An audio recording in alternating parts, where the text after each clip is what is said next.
젊은이들 사이에 권위적인 태도나 구태의연한 사고방식을 다른 사람에게 상대에게 강요하는 그런 상사나 혹은 선배나 아니면 그런 어른들을 가리켜서 이런 속어를 씁니다. 뭐라 그래요? 역시 여러분 똑똑한 분이 되니까요. 뭘 말을 해도 다 알아들으셔요. 역시 꼰대라 해요. 꼰대. 어떤 그런 행위를 해서 꼰대질을 한다고 그렇게 이야기를 하죠. 꼰대라 그래요. 한때는 물론 이건 은어에 가까웠었어요. 그냥 우리 때도 보면 선생님들이나 뭐 자꾸 뭔가 이렇게 좀 보기 싫으면 아유 꼰대 그랬는데 지금은 좀 비하하는 그런 표현으로 이 꼰대라는 말을 씁니다. 문득 오늘 이 본문을 묵상하고 생각하면서 그런 생각이 들어졌습니다. 만일 교회나 개인에게 보내는 이 바울의 편지를 지금 내가 받는다면, 지금 오늘 우리가 그 편지를 받아보고 그 편지를 읽는 내가 독자라고 한다면은 이 바울에 대해서 우리는 어떤 생각을 하게 될까라는 거였습니다. 소위 조금 전에 말씀드렸던 꼰대라고 그렇게 생각할 수도 있지 않을까라는 생각이 들게 된 겁니다. 바울이 고린도 교회를 세웠을 때와는 달리 지금 이 편지를 받아보는 이 순간에는 많은 성장과 부흥이 일어나서 교회를 많은 사람들이 잘 관리하고 있고 또 하나님을 믿다고 말하는 많은 사람들이 이렇게 구성원이 되어 있은 그런 당시였습니다. 그러니 바울이 편지를 보내서 사사건건 간섭하고 이러쿵 저러쿵 잔소리처럼 늘어놓고 또 타협하지도 않는 그런 권위적이고 독단적인 그런 모습이 이들에겐 좀 지나치게 보일 수도 있지 않았을까 하는 겁니다. 지난 본문에서도 자신의 과거의 날을 좀 회상하면서 요즘 말로 말하면 나 때는 말이야, 그때는 말이야, 나는 말이야, 지금 나는 하면서 자신의 상황과 환경들을 설명하고 과거를 회상하면서 그런 표현들을 하지 않습니까? 이런 표현들을 보면서도 마치 지금으로 바라보면 꼰대구만. 그래 어쨌든 그때는 그랬지만 지금은 아니잖아. 당신이 그럴 때는 그럴 수 있었지만 지금은 아니잖아. 라고 말할 수 있지 않았을까 싶다는 거죠. 물론 지금 우리는 이 고린도전서가 하나님 우리에게 주시는 말씀의 관점으로 바라보는 것이었고 제가 여러분에게 이렇게 말씀을 드리는 것은 말씀이 아니라 성경이 아니라 하나의 편지라고 바라본다면 내게 보내는 우리 교회에 바라보는 하나의 편지라고 바라본다면 그런 생각이 들 수 있지 않을까라는 거예요. 이미 고린도 교회를 떠난 지가 좀 됐고 다른 지역에서 열심히 사역을 하고 있고 그리고 이 고린도 교회 안에는 여러 지도자가 세워져서 나름 열심히 그 지도를 받고 있고 가르침을 받고 있고 가르치고 있는 그런 상황 속에서 이미 떠난 한 목회자가 지도자가 편지를 보내서 너희들은 왜 이래 지적질을 하고 이렇게 꾸지라 말하고 그렇게 말하는 그 편지를 받았을 때에 그런 생각은 혹시 들지 않을까라는 생각이라는 거죠. 자, 그러면 바울을 이 꼰대라고 부르든 아니면 스승이라고 부르든 아니면 뭐 믿음의 선배라고 부르든지 간에 또 우리의 삶 가운데 이렇게 관계를 맺는 사람이 정말 조언이라고 말하든 아니면은 뭐 잔소리라고 하든지 간에 진심 어린 마음을 담아서 오늘 우리에게 그런 좋은 어떤 권면이라든지 이런 조언들을 할 수 있는 그런 사람을 우리 인생에서 몇 명이나 만날 수 있을까 하는 생각을 해봅니다. 여러분은 어떻습니까? 사실 흔치 않아요. 나도 내 나이가 몇인데 뭐 저런 소리를 내가 들어가면서 나도 인생 살 만큼 살았는데 왜 나한테 그딴 소리를 오히려 그게 좋은 소리든 혹은 그렇지 않든지 간에 우리는 누군가에게 나에게 그게 마음을 담았든 담지 않았든 그게 좋은 소리 들리든 그렇지 않든지 간에 우리에게 그렇게 들려주는 그 소리에 귀담아 들으려고 하는 생각은 사실 조금 부족한 게 맞아요. 더욱이 그런 나를 생각한다라고 말하는 그들의 말에 나의 실수나 혹은 뭐 나의 허물들을 꼬집은 말이라면 말할 것도 없고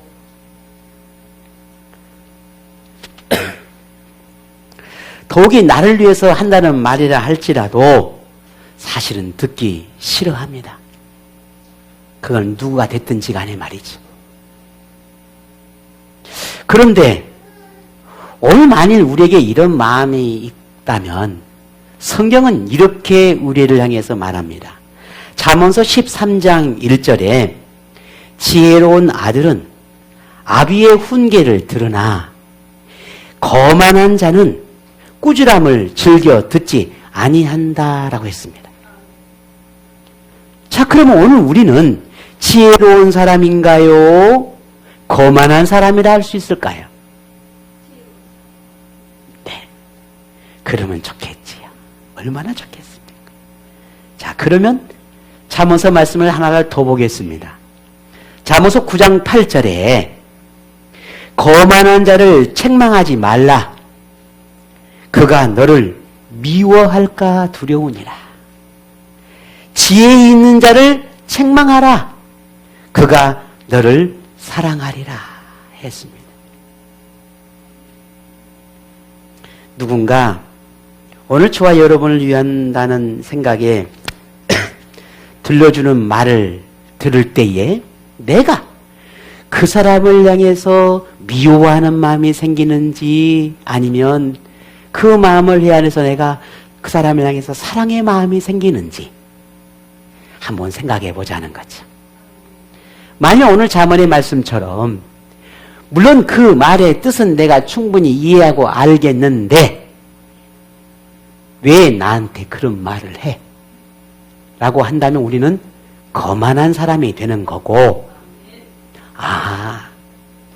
나를 위해서 하는 말이구나 라고 내가 그 말을 이해하려고 하면 나는 그 사람을 사랑할 수 있게 된다는 거예요. 바울의 편지를 받은 고린도 교회 성도들은 어떤 사람이었을까? 지혜로운 사람일까? 거만한 사람일까? 이들에게 바울은 꼰대처럼 보여질까? 만약에 아니라면 고린도 교회 교인들에게 바울은 어떤 사람으로 비춰질까? 자, 오늘 저와 여러분, 이 성경의 하나님의 말씀을 듣는 오늘 저와 여러분은 어떤 사람일까요? 만약 여러분 하나님의 말씀을 들을 때에 그렇구나.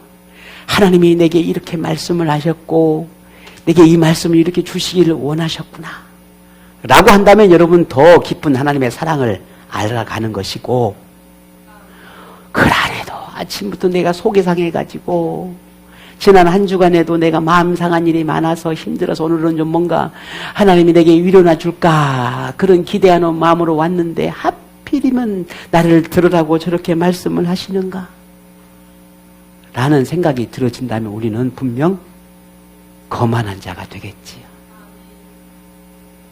바울은 고린도 교회 성도들의 문제점을 지적했죠. 이게 너희들은 문제야. 너희들 왜 이런 잘못을, 이런 실수를 하는 거야? 라고 지적하는 겁니다. 그리고 그것들을 바꾸고 뭔가 변화하는, 기대하는 마음으로 교훈을 합니다. 지금까지 그렇게 말씀을 해왔어요.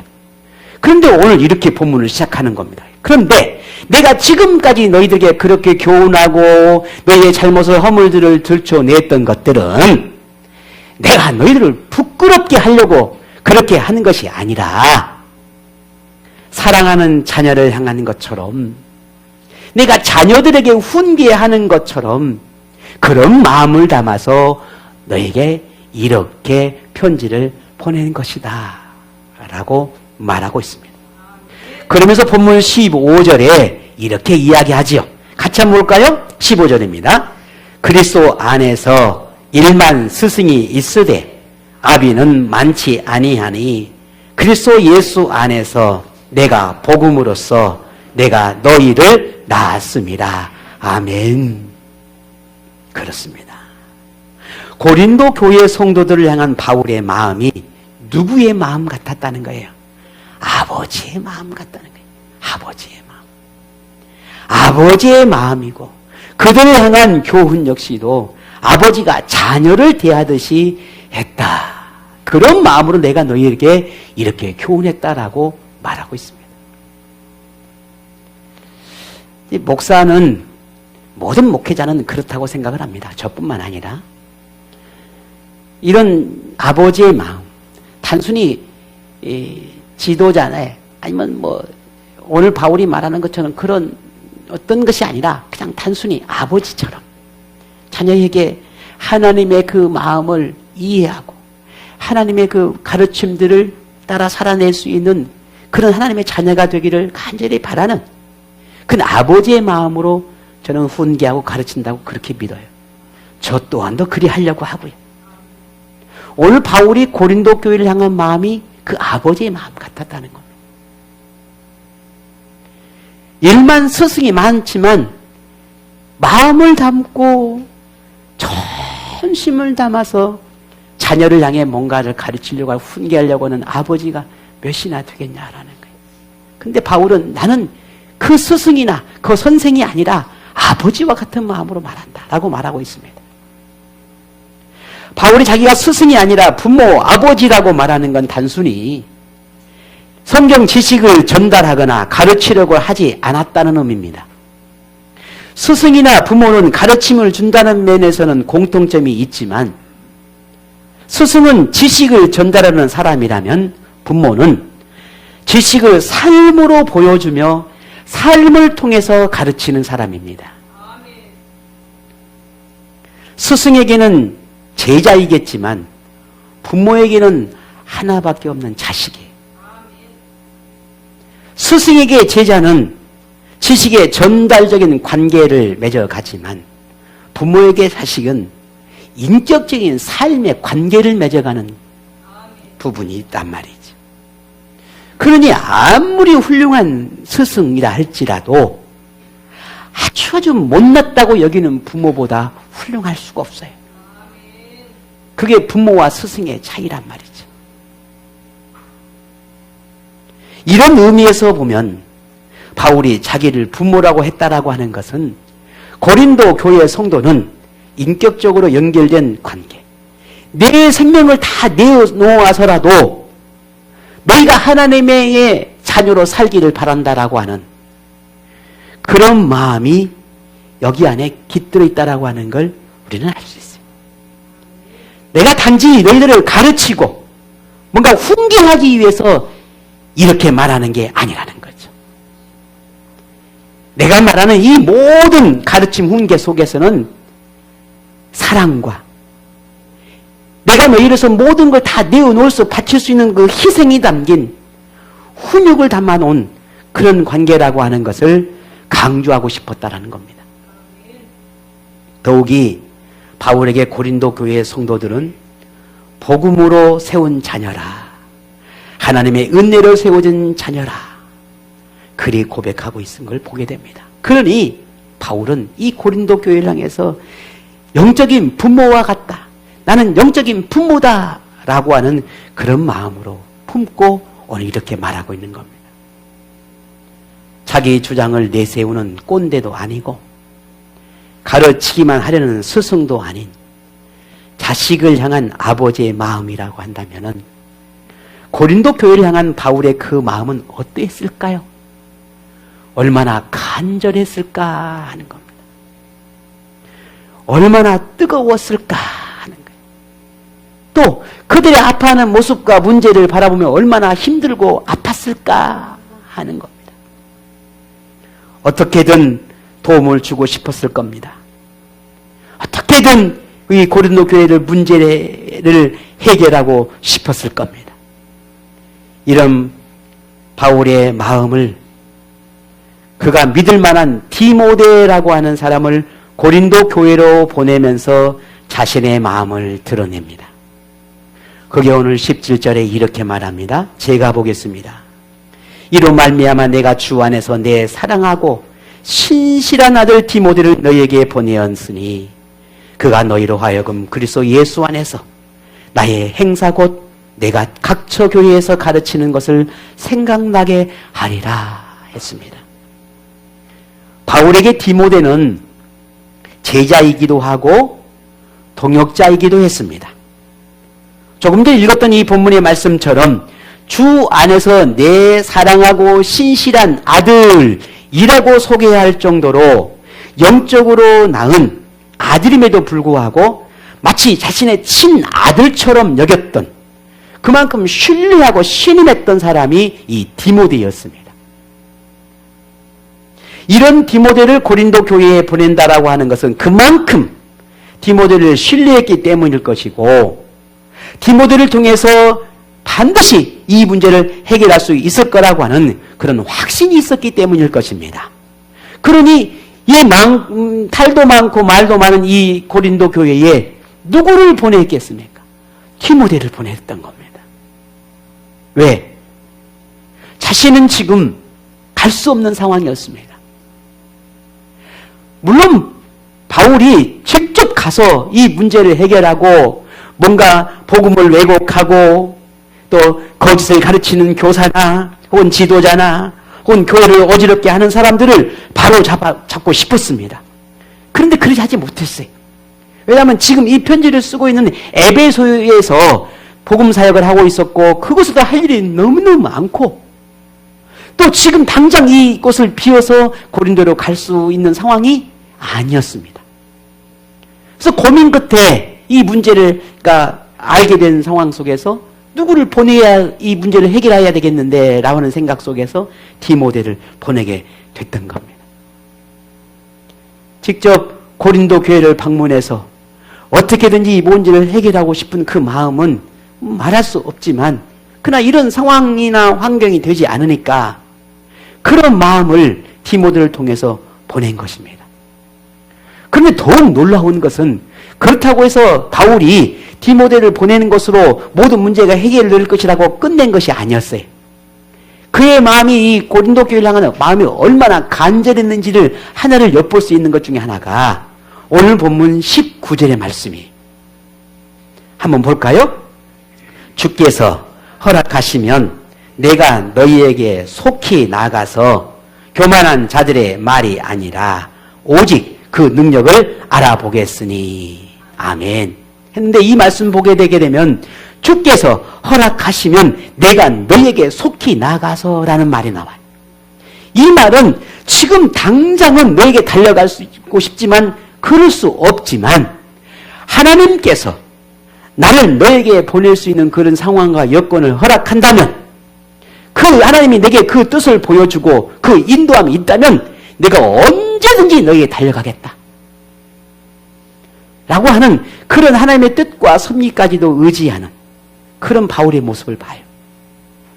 화가 나고 내가 어떻게 세운 교회인데 그 마음의 분노가 일어나서 모든 걸 다 제쳐두고 막 달려가는 것이 아니라 내가 가는 것마저도 내가 머무는 것마저도 다 내 감정이나 내 의지로 움직이는 것이 아니라 하나님의 뜻에 맡기고 있는 그런 지도자의 모습을 보고 있다는 거예요. 오늘 이처럼 본문에 비치는 바울은 고린도 교회를 얼마나 아끼고 사랑했는지를 우리는 충분히 짐작할 수 있습니다. 하나님의 교회이니만큼 바로 세워져야 한다라고 하는 그의 간절함이 얼마나 컸는지를 엿볼 수 있습니다.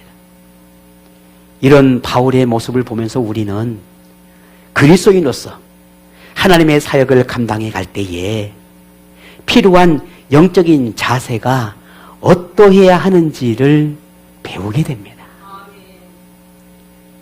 하나님을 위해 교회와 성도를 섬긴다고 하는데 그래서 개중에 보게 되면 얼굴을 찌푸르게 하고 참 참 하나님의 사람인가? 진짜 교회를 사랑한 건가? 정말 하나님을 깊이 아는 사람인가? 라고 하는 그런 의구심이 들 정도의 사람들을 보곤 하지요.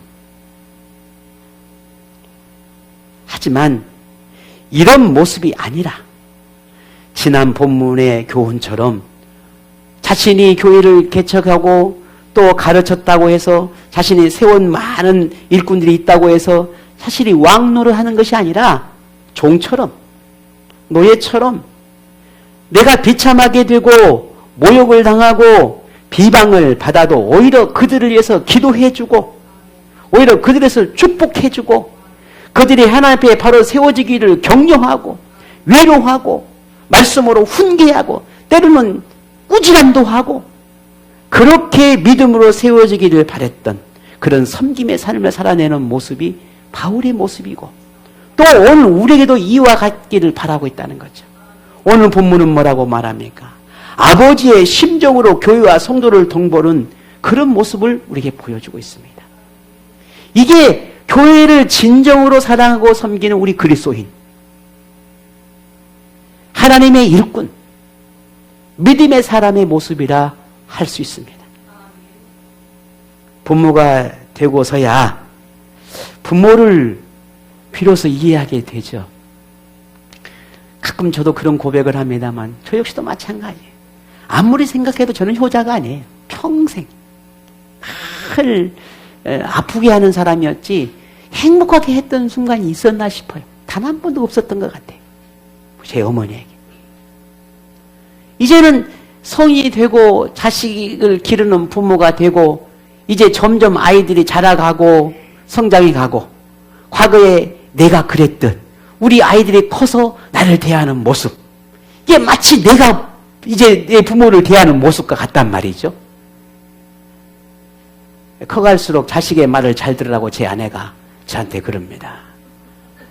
이제 근데 그 말을 제가 했거든요. 엄마한테. 엄마 이제는 나이 들수록 자식 말 들어야 돼요.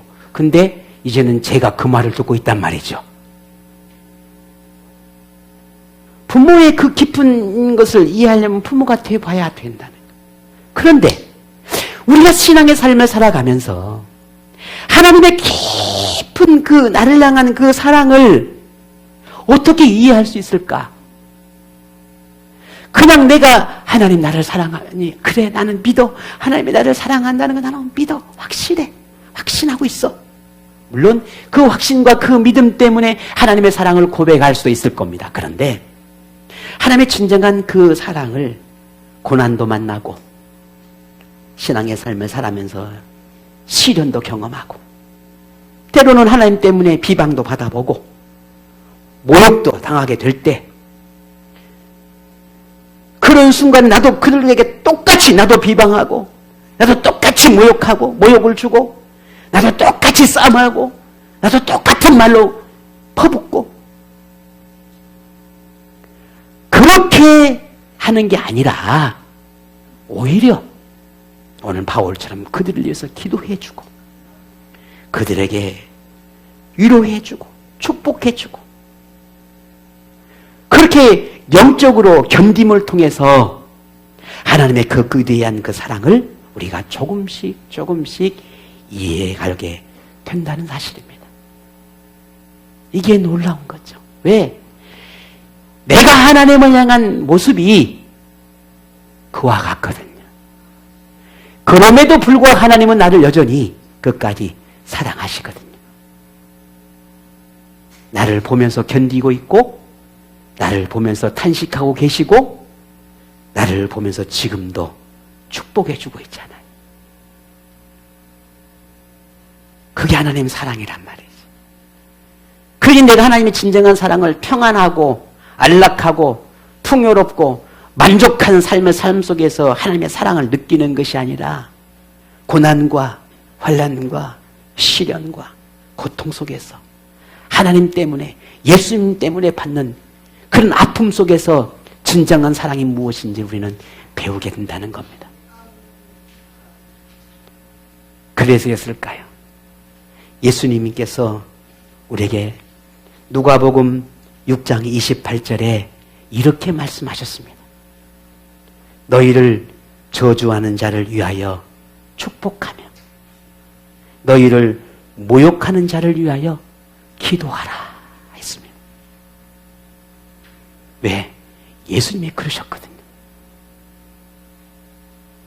자녀의 모든 걸 포용하고 용납하고 품어주는 부모와 같이 교회와 성도를 향한 마음이 부모와 같지 않으면 하나님이 맡긴 사역을 감당한다는 건 쉽지 않습니다.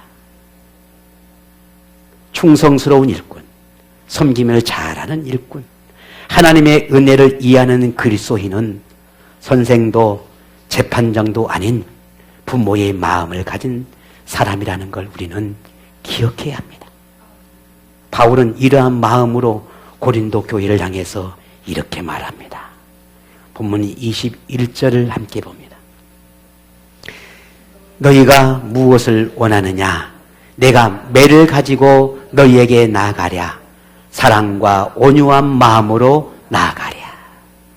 마치 부모가 자녀를 훈육하고자 할 때는 만일 매가 필요하다면 매를 들어서라도 가르치겠다라고 하는 그런 바울의 의지가 담겨있는 표현입니다. 물론 매를 든다라고 하는 것은 그 실수나 허물에 대해서 내가 분노하거나 아니면 그것을 꼬집거나 아니면 미움을 담아서 그렇게 표현하겠다는 것이 아니라 그 다음에 말씀하신 것처럼 사랑과 온유한 마음을 담아서 사랑과 온유한 마음에서 비롯된 그런 훈계를 하겠다라고 하는 이런 부분을 강조하고 있습니다. 그렇게라도 고린도 교회 성도들이 온전한 믿음으로 다시 태어나기를 간절히 바란다는 그런 아버지의 마음이라는 걸 전하려 하고 있습니다. 자, 그렇다면 바울은 고린도 교회 성도들이 어떤 변화를 바라는 걸까라는 거예요. 그토록 아버지의 마음으로 호소하고 그들에게 훈계하고 교훈하고 있는데 도대체 바울이 기대하는 그 고린도 교회 성도들의 모습은 무엇이겠냐는 거죠. 오늘 본문 20절이 우리에게 주는 교훈이라 하겠습니다. 우리 20절을 같이 봅니다. 하나님의 나라는 말에 있지 아니하고 오직 능력에 있음이라. 아멘. 오늘 본문의 말씀처럼 바울이 하나님 앞에서 자녀로 살아간다는 것, 하나님의 일꾼이 된다는 것, 그리스도인이라고 하는 것은 인격과 삶의 변화입니다. 공허한 말이나 쏟아내고 해박한 지식을 자랑하는 것이 아니라 삶으로 드러나는 그리스도인의 능력을 갖춘 그리스도인으로서 능력을 행할 수 있는 그런 하나님의 사람이기를 바라고 있다는 겁니다. 겉모습은 분명 말하는 것이나 겉모습은 그리스도인인데 그의 삶에 어디에서도 주님의 능력이 보이지 않는다면 오늘 고린도 교회 교인들이 그와 같다라는 겁니다. 그러니 어찌 그리스도인이라 할 수 있겠느냐? 너희들이 어찌 하나님의 자녀라 할 수 있겠느냐라고 말하고 있는 겁니다. 결국 오늘 우리는 바울의 이런 바람이나 기대에 대해서 우리 그리스도인이 얼마나 중요한 삶이 중요한가에 대한 부분에서는 우리 모두는 다 동의할 것입니다. 우리도 그렇게 생각하잖아요. 말만 이러잖아요. 그 다음에 생략. 말만. 우리도 우리 스스로에게도 그렇게 말합니다. 그래, 내 삶의 모습이 그리스도인다워야 되는데 누구를 향해 바라볼 때도 그래, 삶이 그리스도인다워야 되는데 우리 자신에게도 그렇고 우리 모두가 그런 말들을 하죠. 하나님의 일꾼, 하나님을 위해서 일하는 지도자, 이들을 향해서 우리는 당연히 말과 행실이 같아야 한다라고 하는 것에 대해서는 다른 생각을 하지 않아요. 그런데 그런 지도자나 무슨 직분을 맡은 사람이나 혹은 신앙생활을 오래 하는 사람이거나 아니면 목사나 뭐 그런 사람들에게만 이런 태도가 필요할까요? 암암리에 우리는 그런 생각들을 가지고 있다는 거죠. 얼마나 우리가 일배반적인 모습을 가지고 있는지 모릅니다. 우리는 누군가를 향해서 자신만의 생각, 자신의 기준에 의해서 그렇게 판단하고 그렇게 그런 잣대를 들이대는데 정작 나 자신에는 늘 예외를 둔다는 것입니다. 너무 관대하다는 거지요. 같은 그리스도임에도 불구하고 늘 자기에게는 유연합니다. 하나님도 그리 생각하겠냐는 거죠. 그렇지 않지 않습니까? 그래서 성경에 우리는 바울이 늘 하는 말처럼 우리는 재판장이 되려서는 안 됩니다. 우리는 선생이 되려고 해서는 안 됩니다. 늘 가르치려고만 하고 늘 지적만 하려고 그러고 하는 그런 선생이 되는 것이 아니라 부모의 마음, 부모가 되어야 한다는 거예요. 이게 바울이 오늘 우리에게 그토록 바라는 마음입니다. 우리가 바울을 위대한 지도자라고 평가한 데는 우리의 어떤 기대의 그 이상의 모습을 분명히 우리는 성경을 통해서 봅니다. 그렇기 때문에 말에 그치는 것이 아니라 말이 곧 삶이 되었어요. 삶은 곧 그의 말을 증명해 주었습니다. 그러니 바울을 위대한 지도자라 말합니다. 그런 바울이 오늘 우리에게 이렇게 강력하게 말합니다. 본문 16절을 다 같이 봅니다. 그러므로 내가 너희에게 권하노니 너희는 나를 본받는 자가 되라. 아멘. 죄송합니다. 저는 여러분에게 이렇게 말하기가 부끄럽습니다. 분명 지도자임은 분명하고 영적인 지도자로서 그 책임을 다해야 되는 건 분명한 사실이고 그렇다면 그만한 모습이 제게 있어야 되는 게 사실인데 오늘 바울이 말하는 것처럼 여러분에게 제가 여러분들은 저를 본받으십시오 라고 말하기가 수가 없습니다. 왜? 너무 부끄럽거든. 그럴 만한 모습이 제게 없거든. 바울은 말합니다. 그렇다고 바울이 거만한 사람일까요? 아닙니다. 바울도 사람인지라 실수를 찾으려고 한다면 왜 허물이 없었겠습니까? 그러나 바울이 보여준 하나님을 위한 삶에서만큼은 흠을 찾는다는 게 무의미할 정도로 너무나 온전한 삶을 살았던 사람입니다. 바울도 자신의 그런 삶에 책임감이나 혹은 사명감을 가지고 살았습니다. 바울은 자신의 그런 삶의 태도를 본받기를 원한다라고 감히 말하고 있습니다. 그런데 바울이 자기를 본받으라고 하는 이 말에는 자신을 추종하는 추종자가 되라는 그런 의미가 아닙니다. 바울 자신이 하나님을 위해 살았던 그 삶, 복음을 위해 고난을 받고 고난을 당하고 하나님의 부름받은 자로서 충성되게 살고자 했던 그의 삶, 그의 삶이 여러분에게 본받을 만하다면 그렇게 살았던 나의 삶이 여러분이 조금이라도 영향력이 선한 영향력이 있었다면 그게 만일 여러분에게 옳다 여긴다면 그런 믿음의 삶을 따랐으면 좋겠습니다. 라고 하는 그런 마음이 담겨 있는 겁니다. 결국 이 바울의 마음은 자신이 완벽했기 때문이 아니라 그럴 만한 사람이었기 때문이 아니라 나도 하나님을 주님을 닮은 삶을 살고자 얼마나 주님이 살았던 삶처럼 주님이 살았던 그 모든 고난의 삶도 나도 그렇게 살고자 했던 그런 삶을 최선을 다해서 살아내고자 합니다. 저처럼 그런 삶을 여러분도 주님을 닮고자 하는 그 삶을 살았으면 좋겠습니다. 라고 하는 그 의미를 할 수 있습니다. 자녀는 부모를 닮아간다고 하지요. 오늘 우리가 누굽니까? 하나님의 자녀잖아요. 그러니 누구를 닮아가야 하겠습니까? 하나님, 예수 그리스도를 닮아가는 자녀여야 하겠지요. 바울이 우리에게 말하고 싶은 것이 여기에 있습니다. 그러므로 오늘 우리는 본문을 대하면서 참 많은 고민과 생각을 해 보아야 합니다. 성경은 모든 사람을 가리켜 죄의 종, 죄의 노예, 혹은 멸망의 자식, 때로는 막 사탄의 자식이라고까지 표현을 합니다. 그런데 예수님을 구주로 믿는 순간 우리는 바뀌어요. 어떻게?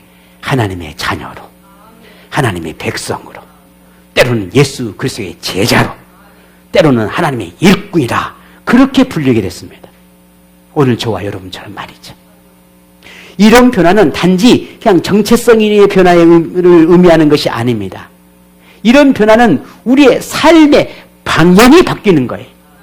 삶의 질이 바뀌는 거예요. 삶의 가치가 바뀌는 것입니다. 이런 변화가 우리에게 되어질 때 비로소 우리는 나는 하나님의 자녀입니다 라고 말할 수 있게 되는 것입니다. 그것이 우리 그리스도의 삶이어야 하고요. 이제 우리에게서도 고린도 교회를 향한 바울의 마음이 이제 일어나야 하겠습니다. 설령 바울처럼 자신을 닮으라고 하는 그런 당부에는 미치지 못할지라도 믿음의 선한 영향력을 가질 수 있도록 하나님 앞에서 자기를 다듬는 그런 믿음의 모습이 우리에게 있어야 하겠습니다. 말에서 그리스도인이 아니라 삶에서 그리스도인이어야 하겠다는 겁니다. 말에서 하나님의 일꾼이 아니라 삶에서 하나님의 일꾼이어야 하겠다는 겁니다. 하나님을 향해서만 자녀가 아니라 교회와 성도를 향해서도 하나님을 아버지로 고백하는 그 자녀의 모습, 아버지라 부르는 하나님을 닮아가는 자녀의 모습이 오늘 저와 그리고 여러분에게 드러나야 하겠다는 겁니다. 하나님이 우리를 자녀가 되게 하신 것은 그냥 우리에게 내가 너를 구원해 줄게, 내가 너를 하나님의 나라 내게 줄게 라고 하는 것 때문에 우리를 그것만 목적으로 우리를 부르는 게 아닙니다. 우리가 자녀가 되는 순간에 세상에 하나님을 드러내야 하는 자녀로서의 책임이 있는 겁니다.